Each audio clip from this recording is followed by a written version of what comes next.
कहानी की शुरुआत होती है एक अमेरिकन फुटबॉल मैच से। वीआईपी स्टैंड्स में निकी अपनी गर्लफ्रेंड जेस के साथ आराम से बैठा मैच देख रहा था। गेम तो मैदान पर चल रहा था, लेकिन निकी का ध्यान भीड़ पर ज्यादा था। अचानक उसने देखा कि एक खूबसूरत लड़की अपनी सीट से उठकर बाहर जाने लगी। उसी वक्त निकी के दिमाग में एक शरारती आइडिया आया। उसने जेस से कहा, चलो शर्त लगाते हैं, देखते हैं कितने लोग उसे पलट कर देखेंगे। बगल में बैठे एक शख्स लियुयान ने हंसते हुए कहा, मुझे भी शामिल करो। सबने मजाक में $10 की शर्त रखी और गिनती शुरू कर दी। लड़की जैसे ही स्टैंड से बाहर निकली, काउंटिंग हुई। 7 लोग पलटकर देख चुके थे। सबसे करीब का नंबर जेस ने बोला था, तो वो शर्त जीत गई। लियुयान ने बिना हिचक $10 थमाए और अगला राउंड शुरू करने की बात कही। इस बार शर्त थी, अगला फाउल कौन करेगा। जेस ने हाथ खड़े कर दिए कि उसे गेम की जानकारी नहीं, लेकिन निकी तुरंत तैयार हो गया। उसने $1000 की शर्त लगाई। सीटी बजते ही रेफरी ने फाउल पकड़ा और निकी की टीम सही निकली। निकी ने $1000 जेब में डाले और मुस्कुराया।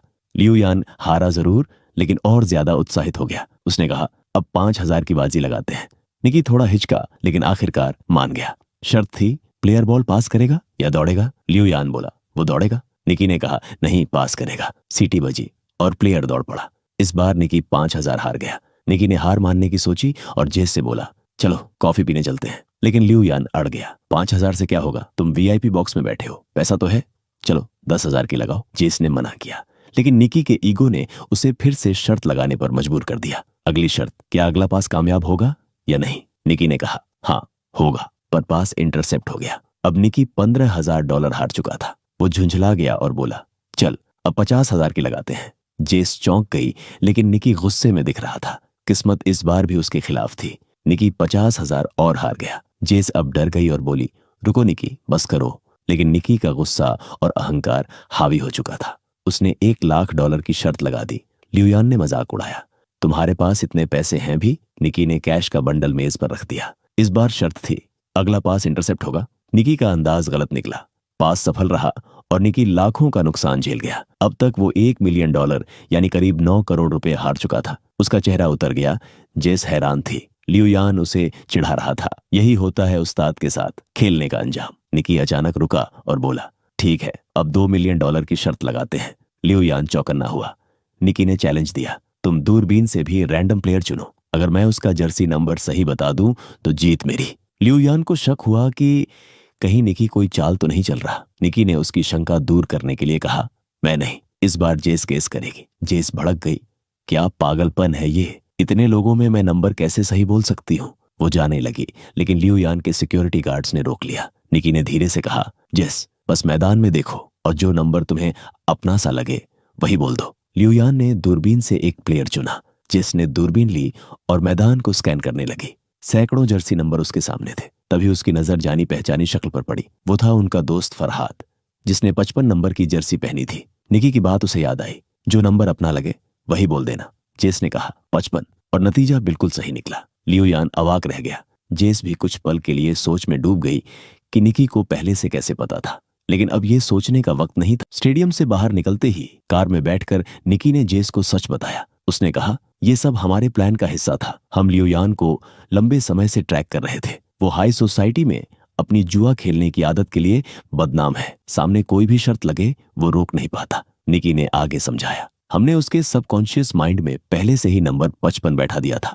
होटल से निकलते ही उसके सिक्योरिटी गार्ड के बैज पर 55 लिखा था। रास्ते के साइन बोर्ड्स पर भी वही नंबर दिखाया गया। गाड़ी में जो गाना चल रहा था उसमें 124 बार 55 की आवाज थी, जिससे उसका दिमाग उसी नंबर की तरफ खींचता रहा। इतना ही नहीं, हमने उसे फरहाद की फोटो भी दिखाई थी, ताकि जब वो मैदान में दूरबीन लगाए तो उसकी नजर उसी पर टिके। जेस ने हैरान होकर पूछा, और मुझे क्यों नहीं बताया। निकी मुस्कुराया, क्योंकि तुम्हें असली लगना जरूरी था। अगर तुम सब जानती तो तुम्हारे एक्सप्रेशंस नकली लगते, लेकिन तुम्हारी मासूमियत ने ही उसे भरोसा दिलाया।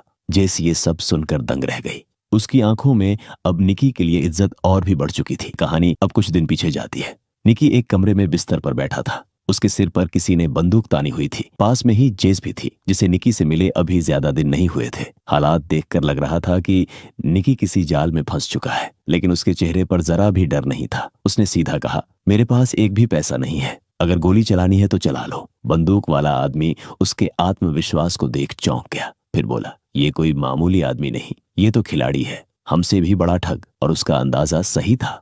दरअसल निकी एक जन्मजात ठग था। छोटी मोटी चोरी से लेकर बड़ी चालों तक सब में माहिर। इस पूरे खेल में जेस भी निकी के साथ फंस चुकी थी, लेकिन उसे समझ नहीं आ रहा था कि हो क्या रहा है। जब बंदूक वाला वहां से चला गया तो निकी ने जेस से कहा, तुम्हारे पास एक गिफ्ट है, अगर इसे सही से तराश लिया तो जिंदगी भर बैठकर खा सकती हो। ठगना हमारे खून में है। मेरा बाप, उसका बाप, सब यही करते आए हैं। हर चाल हमारे लिए बस एक खेल है। जेस अभी भी उलझी हुई थी, लेकिन उसकी आंखों में एक चमक थी। उसने अपनी जेब से पैसे निकालते हुए कहा, मैं सीखना चाहती हूँ। निकी ने हंसते हुए सिर हिलाया। वो मान गया। बाहर निकलते वक्त उसने जेस की उंगली से अंगूठी गायब कर दी और उसे पता तक नहीं चला। कुछ सेकंड बाद जेस को एहसास हुआ तो उसकी कलाई से घड़ी भी गायब थी। उसने घड़ी हैंडबैग में रखी, लेकिन निकी तब तक उसका वॉलेट निकाल चुका था। जेस हैरान रह गई। निकी मुस्कुराया और बोला, अब समझी, यही है असली खेल। इतने सारे कारनामों के बाद निकी ने जेस से कहा, हाथ की सफाई, टाइमिंग और थोड़ा सा स्टाइल, बस यही चाहे इस काम में। उस दिन उसने सिर्फ गुड बाय कहा और चला गया।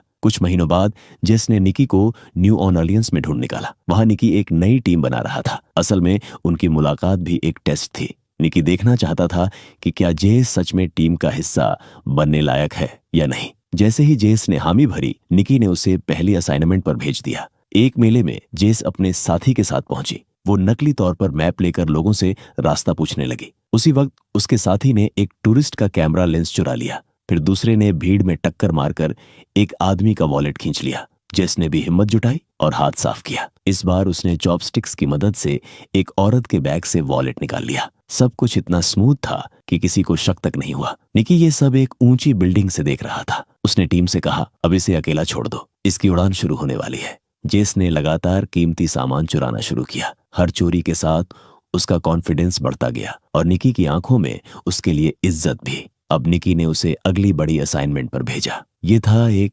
Hi tech fraud. खास तरह के कॉन्टैक्ट लेंस की मदद से वो लोग दूसरों के पत्ते देख सकते थे और पोकर जैसे गेम में आसानी से जीत जाते। एक और सिस्टम था, क्रेडिट कार्ड क्लोनिंग। चोरी किया गया कार्ड चुपके से एक डिवाइस में जाता, उसका डेटा कॉपी होता और कार्ड वापस उसी की जेब में रख दिया जाता। जब तक शख्स को शक होता, पूरा अकाउंट खाली हो चुका होता। नकली एटीएम मशीन भी उनकी लिस्ट में थी। उसमें हर इंसान का पिन अपने आप सेव हो जाता। बाद में मशीन हटा ली जाती और डेटा काले बाजार में बेचा जाता। हर चोरी, हर फ्रॉड एक सोची समझी चाल थी। एक दिन जेस ने एक खूबसूरत नेकलेस देखा और पहन लिया। निकी ने तुरंत डांट दिया, इसे उतारो, याद रखो हर चीज बेची जाएगी, कुछ भी पर्सनल नहीं रखना है। ये पहला मौका था जब जेस को असली लेवल का फ्रॉड और उसके कड़े नियम समझ आए। चुराई गई चीजों के पहाड़ के बीच खड़े होकर उसे अजीब सा रोमांच महसूस हो रहा था। अगले दिन जेस और फरहाद एक अमीर इलाके में पहुंचे। फरहाद अचानक सड़क पर गिर गया, नकली बेहोशी। जेस चीखने लगी, प्लीज कोई हमारी मदद करो,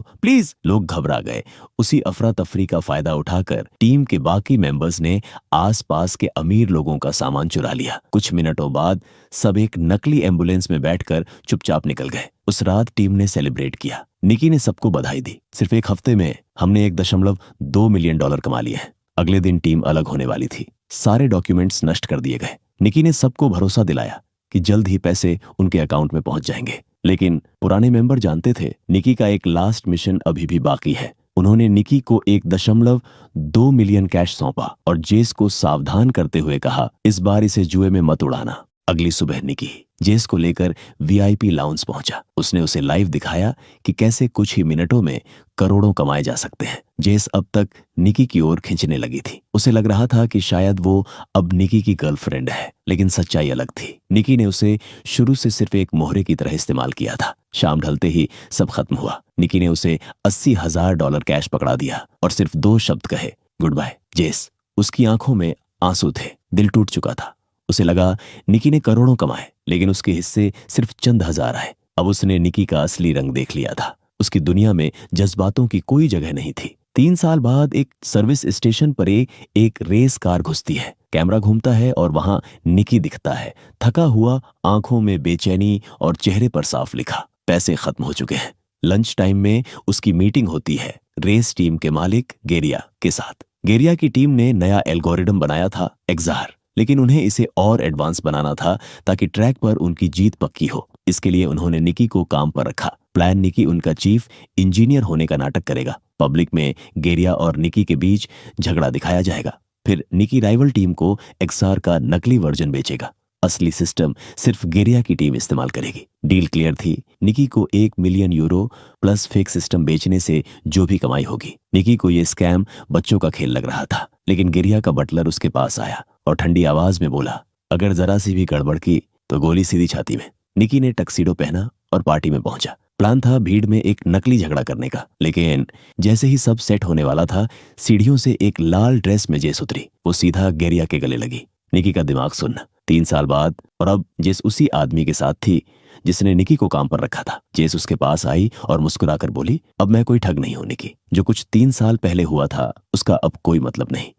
गेरिया को हमारे रिश्ते के बारे में कुछ नहीं पता और ये बात ऐसे ही दबी रहनी चाहिए। ये सुनकर निकी का खून खौल उठा। उसने वोडका का ग्लास उठाया और एक ही घूंट में खाली कर दिया। अब उसे एक्टिंग करने की जरूरत नहीं थी। उसका असली गुस्सा ही झगड़े के लिए काफी था। पार्टी के बीचों बीच उसने गेरिया से जोरदार बहस की। ड्रामा देखकर राइवल टीम खुश हो गई। सिक्योरिटी ने निकी को बाहर निकाल दिया, लेकिन उसके हाथ में अब राइवल टीम का बिजनेस कार्ड था। अगली सुबह निकी मिला मैकलेरन टीम के मालिक से। उसने बिना घुमाए फिराए कहा, एक्सआर सिस्टम दूंगा, दाम 3 मिलियन यूरो। मालिक के पास पैसों की कोई कमी नहीं थी। उन्होंने तुरंत ट्रैक पर टेस्ट किया और रिजल्ट देखकर मुस्कुराए बिना नहीं रह सके। निकी ने भरोसा दिलाया, 48 घंटे में पूरा सॉफ्टवेयर तुम्हारे पास होगा।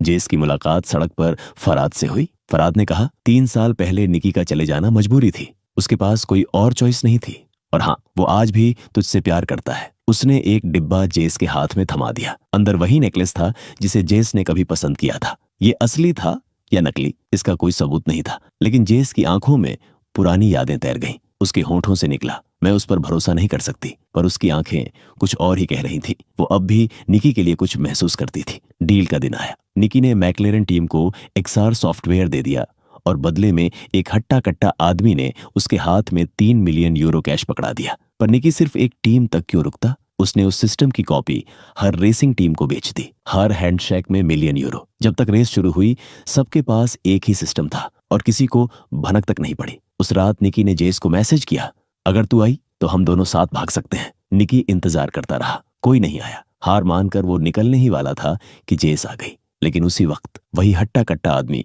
सामने आ गया। असल में वो गेरिया का आदमी था। उसे सब सच पता चल चुका था। निकी ने नकली नहीं बल्कि असली सॉफ्टवेयर बेचा है।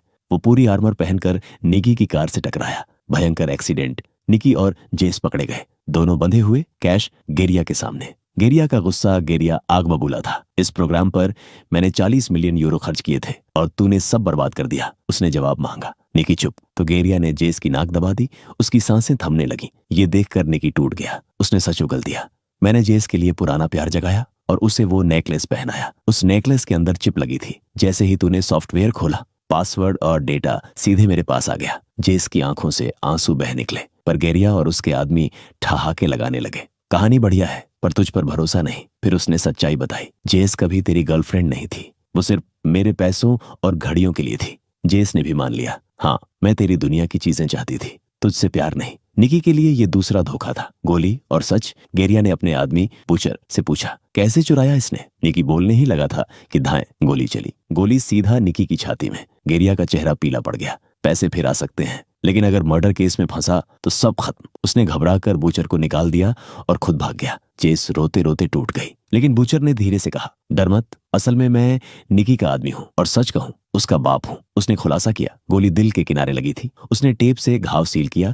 खून निकाला और प्रेशर बैलेंस किया। अचानक निकी ने आंखें खोल दी। वो जिंदा था। तीनों, निकी, जेस और बूचर, पैसों का ढेर लेकर वेयरहाउस से भाग निकले। निकी दरअसल एक अनाथ था। बूचर, जिसने उसे पाला और चोरी ठगी की कला सिखाई, उसका असली पिता निकला। उसका रूल था, कभी इमोशनल मत होना। लेकिन अब निकी सच में जेस से प्यार करने लगा था। कैमरा धीरे धीरे झूम आउट करता है। पीछे पैसे से भरी गाड़ियां और सामने खुली सड़क। निकी और जेस की आंखों में मिलन और शक दोनों।